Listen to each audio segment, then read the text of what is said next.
Hi, Elaine Pine.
All right, everyone, I think we're going to get started. For those of you who don't know me, my name is Dan Lewandowski, and I'm the proud manager of the Crane Branch Library. I'm happy to see so many people turning out for this. It's really important, and I'm so glad I see so many familiar names and faces. And thank you to everyone who tunes in after this recording as well to watch it in hindsight. So we're here today to talk about some renovations that are going to be going on at the Crane Branch Library. It's going to be a multi-phase project. So there's going to be a few, like I said, a few different stages going on. And we just wanted to have this meeting today so you as the community know what to expect and what's coming up. So the main focus is to put in the elevator. The Crane Branch Library is one of the busiest libraries in the city of Buffalo, and it's really important to us that the library is accessible to everybody. So this elevator is such a big deal to this community. And to me personally, I love Crane and I love the library, and I really want everyone to be able to enjoy it. That's not all we're doing. While we're doing the construction, we're going to do a few other things. We're going to put a bathroom on the first floor.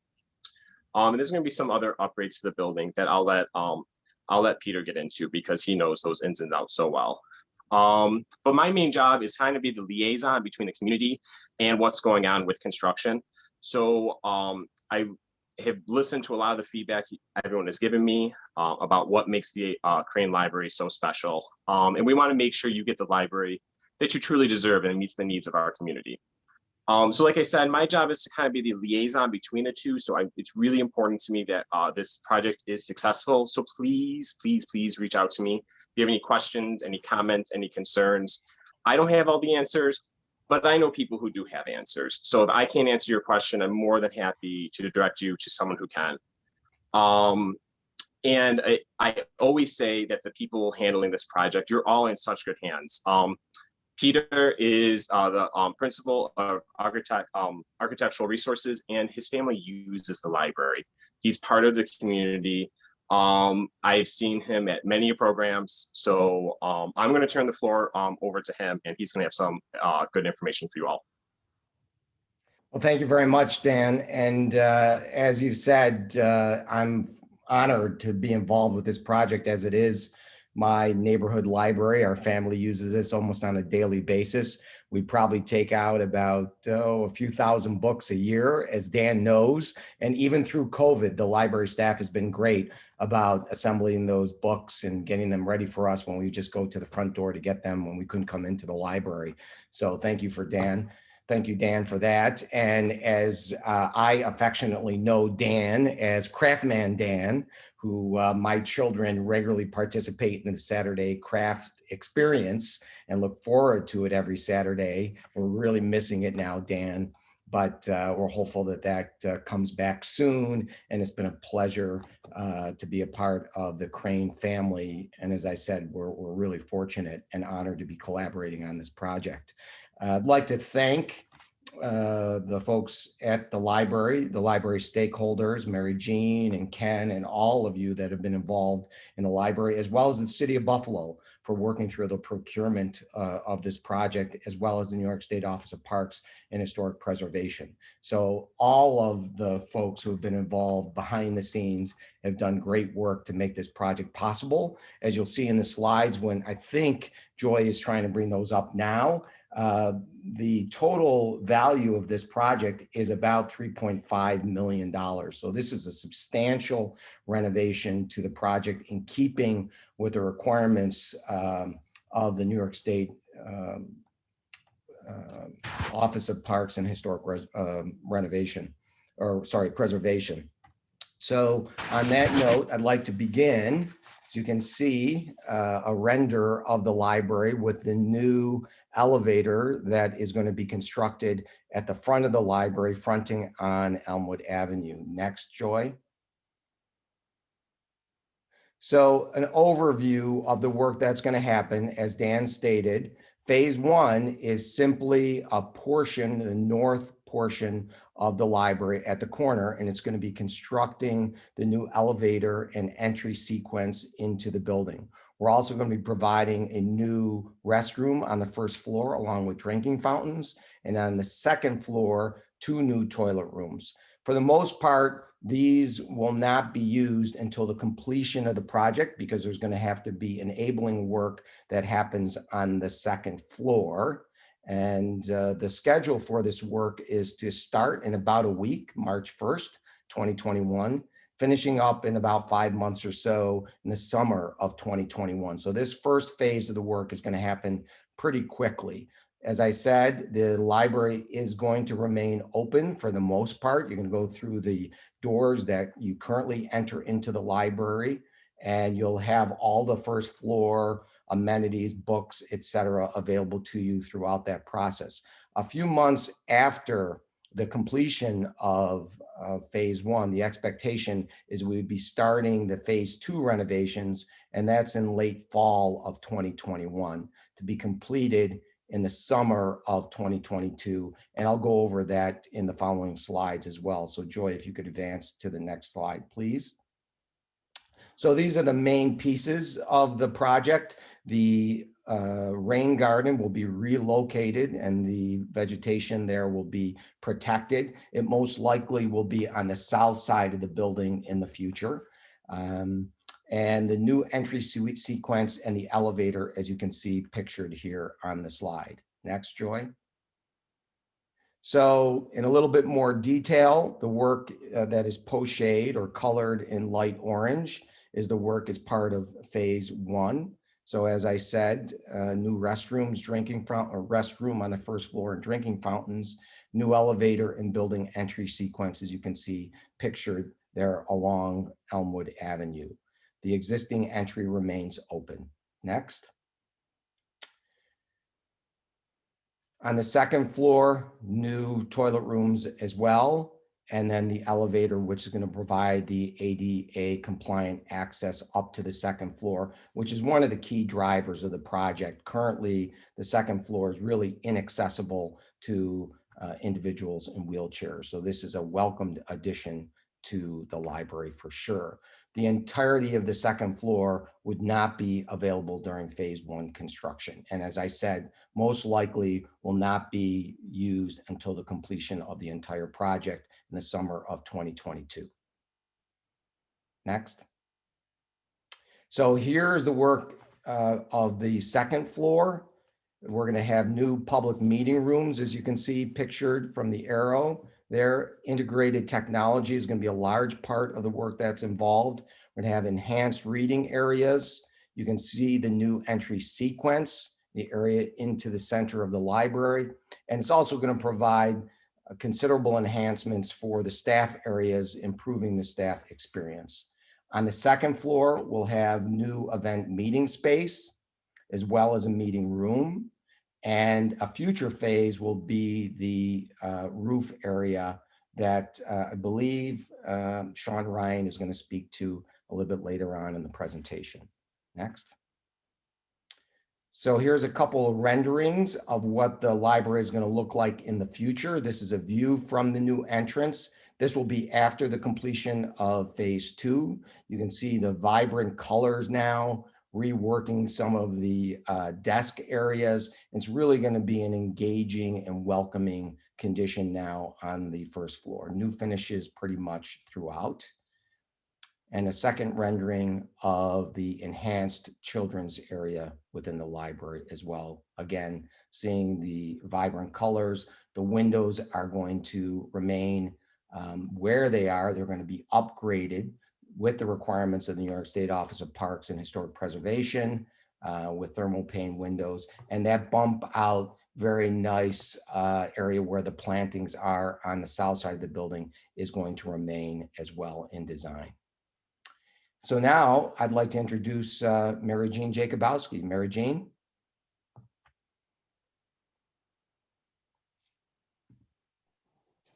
Well, good evening, everyone. Thank you so much for participating. Thank you, Peter, for that great overview and detailed explanation of the Crane Branch project.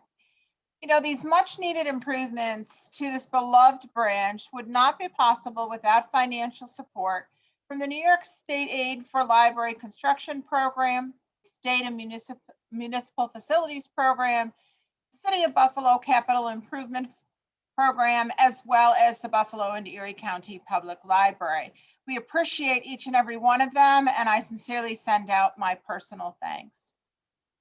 Now, one of the great champions of our libraries is New York State Senator Sean Ryan, who represents the 60th Senate District, includes the Crane Branch Library, as well as other city branch libraries and neighboring suburban public libraries, including the Grand Island Memorial Library, the Hamburg Public Library, and Angola Libraries. We are especially fortunate that Sean Ryan is the chairman of the Senate Committee on Libraries, as well as being the former chairman of the New York State Assembly Libraries and Education Technology Committee. In 2019, Sean led a bipartisan effort to restore library aid funding to the state budget after initial proposals called for a $20 million reduction. And of course, that is a statewide. His efforts ensured libraries in Western New York and all across New York State continued to serve as cultural hubs and provide vital services to our communities. His push during these difficult times for future funding represents a continued commitment for upgrading the infrastructure in our public libraries. I am so very honored to introduce and want to personally thank our very own State Senator, Sean Ryan. Sean? Hi, everybody. Thanks so much, Mary Jean, for you're always very warm welcome. Dan, thanks for the good work you do at Crane, and Peter, stay creative. We need you out there. So I see the names, a lot of folks from the area on, so it's good to see everybody. I'm in Albany tonight. It was just last October where we met outside the Crane Library, and we made the announcement that we'd be awarding $34 million to more than 230 libraries around the state. And as Mary Jean stated, most of that money was slated to be cut only the year before. So we worked hard in collaboration with all the different libraries around the state to restore that money. And we're so happy that day to make that announcement, because over $3 million came to libraries in Western New York, and 1.6 came to Buffalo and Erie County. And I might be a bit of a homeboy here because Crane Library is my library, but I was happy that Crane actually received the largest award of the 8 counties for about $950,000. So it's a library that is much beloved, but boy, does it need a facelift. So really happy to be listening to listening to the library staff to get a good idea of what we want done there. And when I first got elected, I had a community meeting we did in the upstairs of the Crane Library about raising transit fares, coming out against that. And I invited a lot of people I've done work with from the disabled community.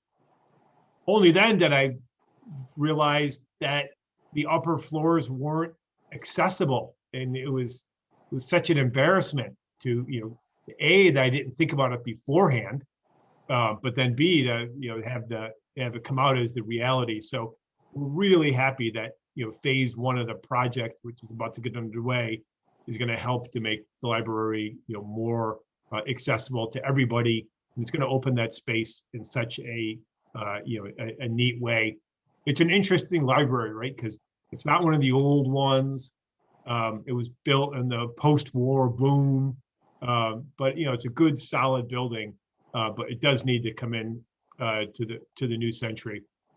And I'll tell you, over the last few years in the Assembly as library chair, now in the Senate, I've learned more about libraries than I ever thought that could be learned. But one of the things that I learned is that just like we love our libraries, and whether it's the Niagara branch, the Lakeshore branch, you think, oh, this library is really special in my community, but you come to a hearing and you realize that people all over the state feel the exact same way about their library, whether it's the massive New York Public Library in Manhattan or libraries in the Adirondacks, which are literally additions onto homes. They all feel the same way. They all love the libraries. It's a place where you can come and socialize, where you can come to get on the internet. You can fill out a job application. You can learn how to speak English. and be guided in that journey by able library staff. So really happy to hear about the upgrades that are be going on Crane Library to better serve the community. And we look forward to doing more work with Crane and other libraries around Buffalo. So, thanks for having me on today. And, it's a great honor to be able to be the library chairs to be able to help out for Buffalo and Western New York, but the whole state. So it's a tight community of library and librarians. So pleasure to work with you folks. Well, thank you very much, Sean, and thank you everyone again for being here this evening. This is now your opportunity to ask questions, make statements and comments. If you'd please enter those into the chat box, our very own Joy Testa-Cinquino will be reading those, and then one of us will be jumping in, hopefully to be able to provide an answer to a question or perhaps give you any other insights that you're looking for. I do have one question. Does the exterior of the building, the footprint change? So I think that's a question for Pete. Peter. Yes, the footprint does change with the addition of the elevator. That is it. Right. So the elevator addition required that we increase the footprint. Other than that, it remains completely the same. And that was pretty much required by the New York State Office of Parks and Historic Preservation. The windows will be replaced, as I mentioned, pretty much in the same location, but thermally much more efficient, same design, and the exterior will be cleaned. Other than that, the look of the building will remain the same. Thank you. There are no other questions. Does anybody have a question they want to throw into the chat?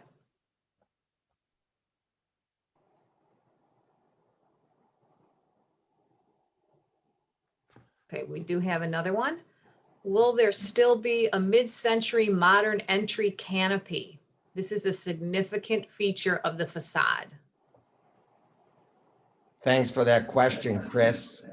Yes, there will be. The mid-century modern canopy that exists there now will remain. It'll tie into the new elevator shaft. If we go back to the render, we can, or the elevation axon. If you can bring that back up, Joy, you could see that a little better. I know that we moved through that pretty quickly, but that canopy will remain. So I think it's on the second slide or third slide, Joy. Yep.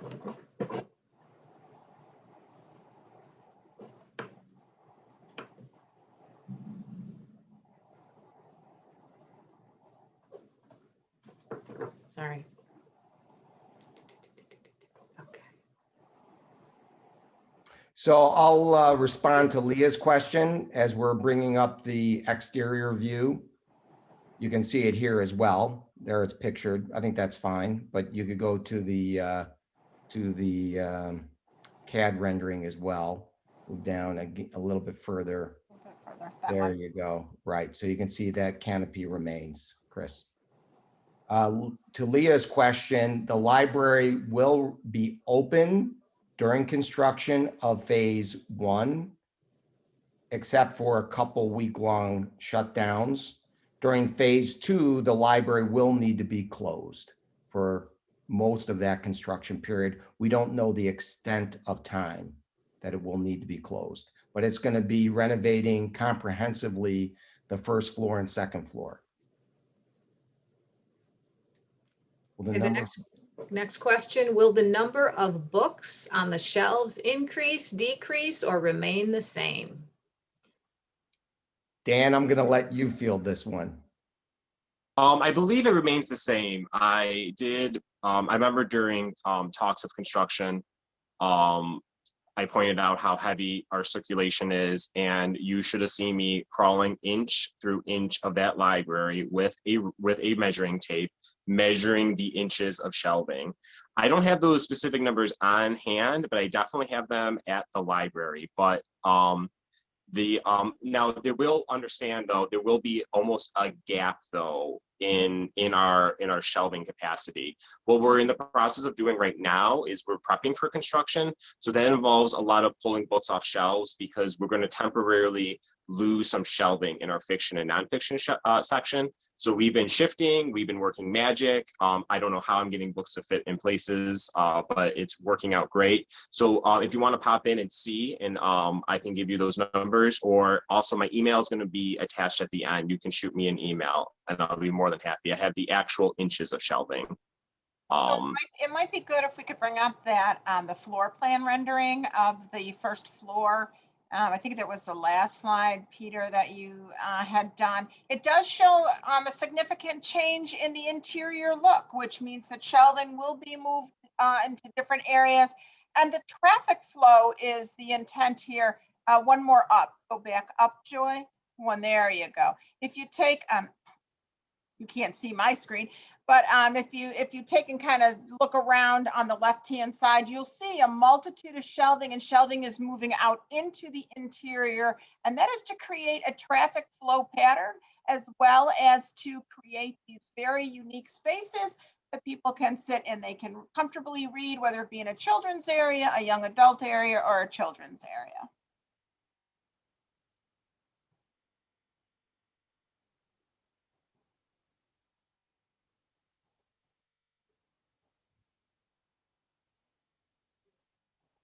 Okay, we have a handful of more questions here. Would you please run through the drawing presentation again? The previous run through was rather fast. And will the heating and cooling systems and internet connections be upgraded to plan for the climate crisis? Will the building be able to serve as a temporary warming or cooling center?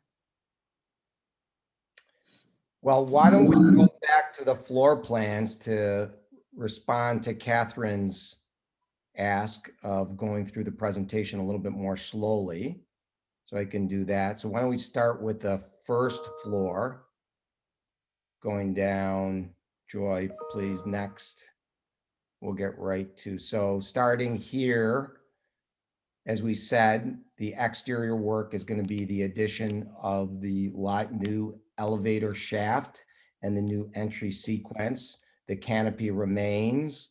The existing windows remain in their current configuration, and we added new windows into the entry shaft area to approximate the look of the existing windows. Next plan, I'll go a little more slowly. So on the first floor, as you can see my cursor, but you have the new entry sequence into a vestibule area, and you'll have new restroom and drinking fountains located in this corner here. The stair up to the second floor will remain as is. There's no new work there. That will be refurbished. And it'll be done during phase 1, and then phase 2 cleaned up again. The existing entry into the library will remain where it is while the first phase work is happening. So next to the second floor, please, Joy. So this is the new work on the second floor, new restroom facilities accessible, the ADA compliant elevator that will bring people in wheelchairs up to the second floor.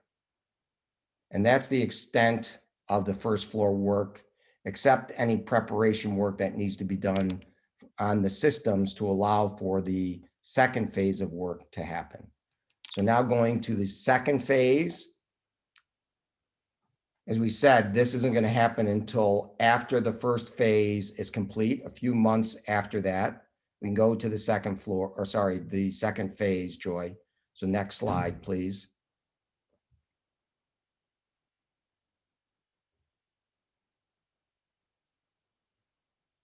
Sorry, Joy, could you scroll to the phase 2? Unless, did you want to bypass that for now? I don't know, Joy. I don't see anything on my screen. I don't know if anyone else does. Joy, do we lose you? Can anyone else hear me? Yeah, I can hear you. I don't see the Joy's presentation right now. I'm Okay. just gonna run down the hallway. So, oh, there we go. There it There we go. is. Thank you. Sorry about that. All right, so if we go to this phase 2 work. So the phase 2 work, as I noted, you'll have the new entry sequence with the addition of the elevator. The restroom would have already been completed. And okay, here we are. Thank you. So this is the new configuration of the shelving area. And then as Mary Jean said, the areas within the floor plate for the children's area, the young adults area, a reading nook, hopefully a nice, comfortable, welcoming area for young readers, the new meeting rooms in the back area here, circulation desk, staff area, and enhanced staff areas here in the kind of back of house space. With all of this, upgrades to the building systems as well as the internet connections will be provided as part of that work. On the second floor, we're gonna have a large new meeting space in addition to the restrooms that were added as part of phase 1, and a larger meeting room space that the public can use as well. And then the third phase, as you're seeing here, is the roof area that Sean Ryan has provided some funding for. I just want to pop in really quick if I can. These are also available at the Crane Library. So if you're like, oh my gosh, I wish I could see this, you can just come into Crane. I have these on display, so come see us.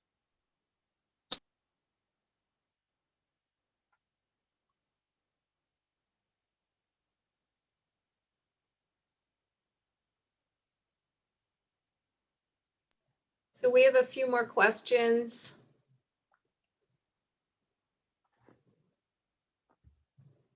They're wondering about youth needs. It's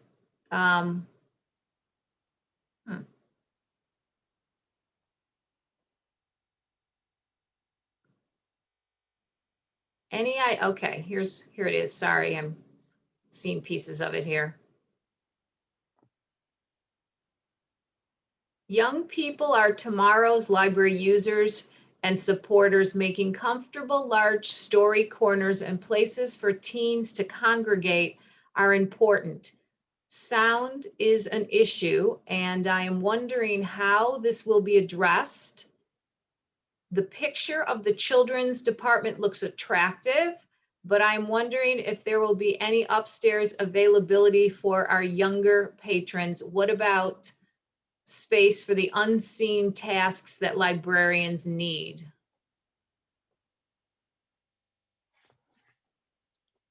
Does anybody Dan, want to take that? You want to? Yeah, I can take that one. Like me to? Thank you for thinking of the librarian and the things that we have to do. So the part of this construction project is to ensure that we say libraries are for everyone, and we mean libraries are for everyone, and that includes all our age groups, our kids and our teens and our adults. Right now, from my point of view, I think sound can be an issue because the second floor is mostly reserved for staff space. And so part of the intention is we're going to open up that second floor, and it's going to be a lot more open and inviting and welcoming for patrons to use. So really patrons are gaining a lot of space out of this. So, and don't worry about the librarians, we got room. We made sure we have plenty of room to do our unseen. So there's definitely gonna be room on the second floor for patrons to go and read in case the first floor is noisy if it's a heavy flow of traffic for children. I think though that a lot of the things introduced in this construction project address a sound issue more than create a sound issue. Like I said, by opening up that second floor more so for patrons and carving out these traffic patterns and designated spaces or as of right now our teen section is on the opposite end of the kid section. So what happens is like, hey, library, by introducing the new flow of it, we're hoping that it creates for them and noise won't be really an issue. Yeah, I also just want to jump in. You made some really wonderful points, and I agree. This has been designed truly with everyone in mind. We've also created those two small meeting room spaces on the first floor, which can also be used as gathering spaces for teens who are working on, for example, school projects together. And that's why we purposely created such spaces, because we recognize that libraries today are about gathering. So we look forward to being out of the COVID world and being able to have gathering again. But we took all of those considerations into mind during these designs. And your comments today just really reiterate what you are looking for as members of the community. So all of these things are equally important to us. So another question, are the children's reading sessions going to take place in the first floor children's area rather than in a separate space upstairs as they are now? I envision the second floor still being the main programming space. But I think the first floor reading so we have a lot of parents who come and spend a lot of time with their children reading. So it is really meant to create a spot for them to do that with their children. It's a possibility we could do it on the first floor, but like I'm saying, libraries are for everyone. So I don't want to create, I don't want to do story time and there's people like, I have this resume done, I have to get this project done. It really, it's more of a option to do either, but I imagine I like doing story time on the second floor, but it's because like I said, you don't want the children creating a disturbance for the other patrons. So and also I think a key word to use in response to such questions is truly about the design purposely for flexibility of the spaces. And that's something that was taken greatly into consideration. But again, I think these are great points that are being raised, and also solidify some of the design choices that have been determined. The next question, will there be any improvements to the site and landscapes?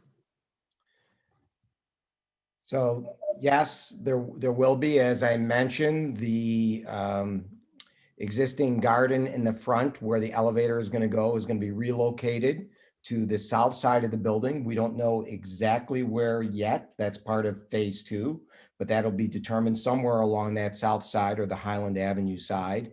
And the green space in front of the building will be reworked as well.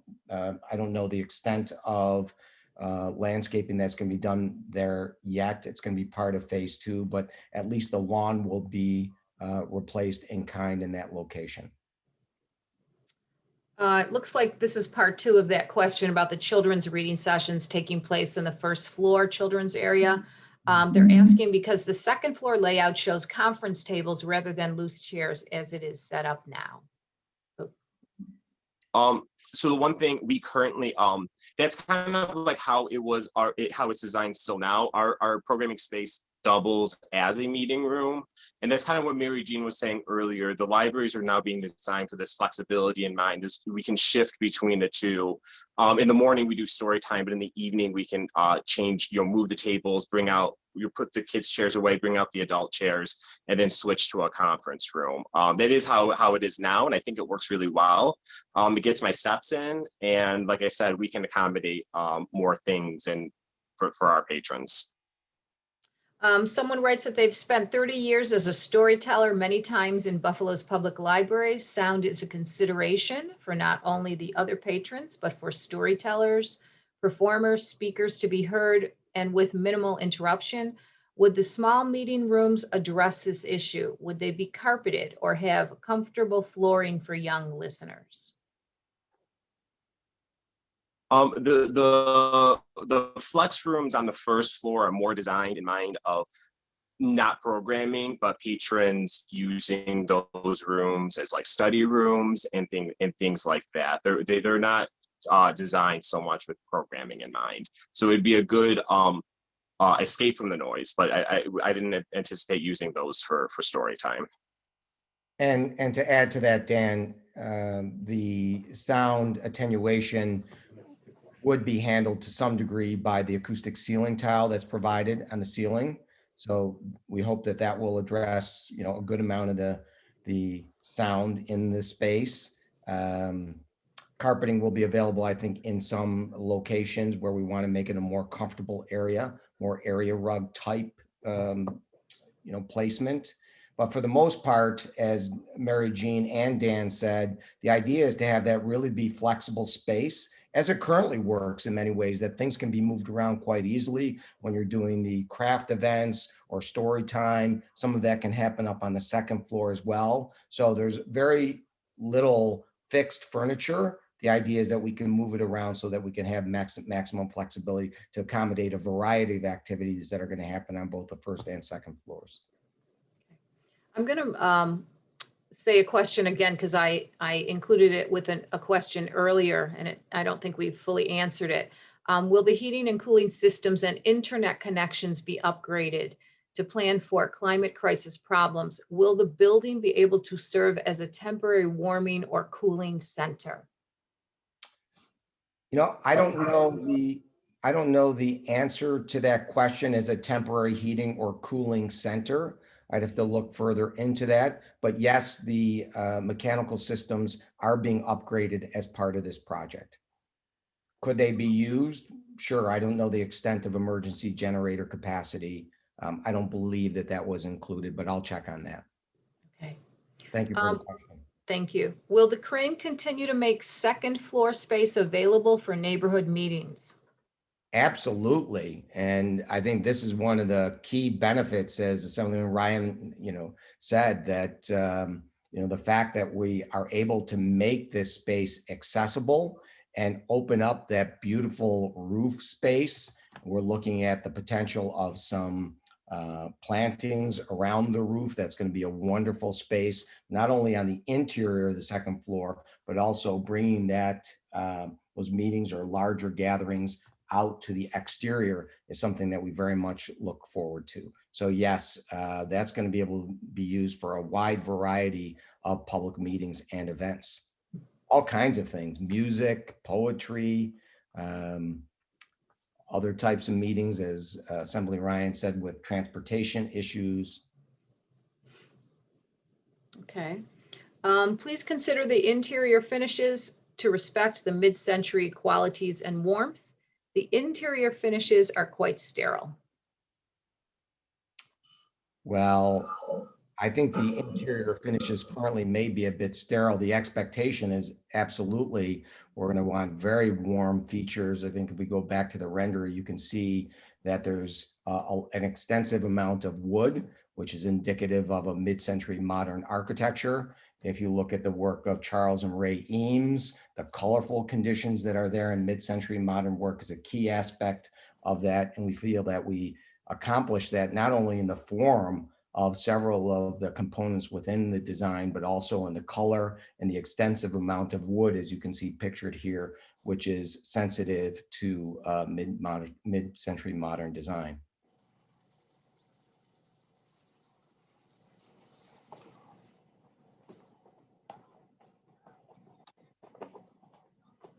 I do not see any more questions. Does anyone have any more? One more. Okay, hold on one second.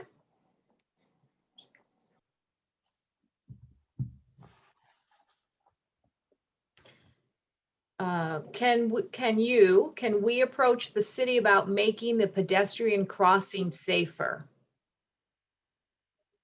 I'll work on that one with you. I think that's you know, that's an important issue, and we have some streetscape money, and that's probably something we ignored you know, too long. So yeah, that's something I'd be happy to work with.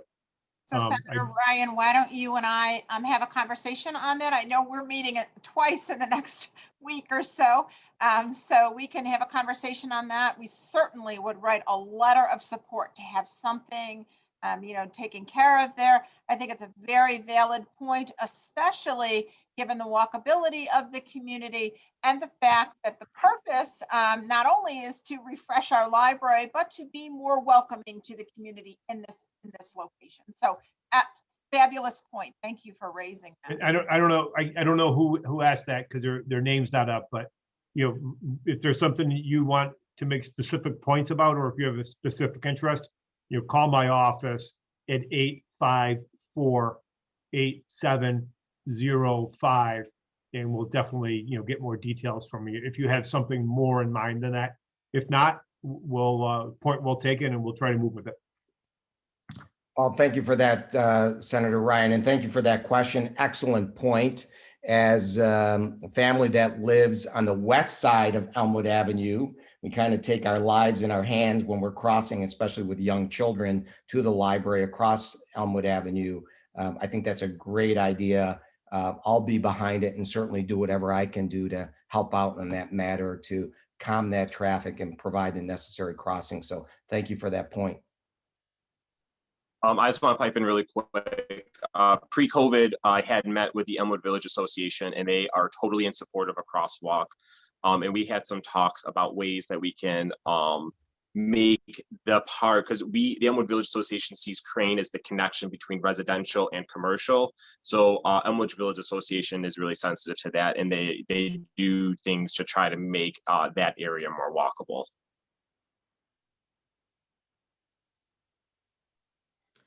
That looks like that's it on the questions. Okay, well, if there's nothing else, I guess I can start wrapping up. I just really once again want to thank everybody, everyone for making this meeting happen, for making this construction project happen, and everyone who attends and everyone who visits Crane Library makes it the place to be, a truly special place in the heart of the Elmwood Village. And I hope you agree that these improvements are going to make Crane more accessible, more inviting, and just a great environment that you want to be in. So if you have any questions, like I said, my name is Dan Lewandowski. I am the manager. They're going to post my email at the end. You can shoot me an email. You can visit me at Crane. We're closed Wednesdays and we're closed Sundays. We're open Mondays 11 to 7, Tuesdays 9 to 5, Thursdays 11 to 7. Fridays 10 to 6, and Saturdays 10 to 4. Come in, say, hey, who's in charge? I want to talk to them, and they'll come grab me. You can call me on the phone. You can write me an email, really anything you got to do. And if I can't answer your questions, someone will. If you miss a detail or you want to hear something again, or you want to see the presentation again, we're going to make this recording available at buffalolive.org. I'm going to post it on my Crane website. I'm going to share it on my Facebook page. And if there's nothing else, I just really seriously want to sincerely thank everyone for making this happen. And thank you for joining me, and hopefully we'll see you at the library.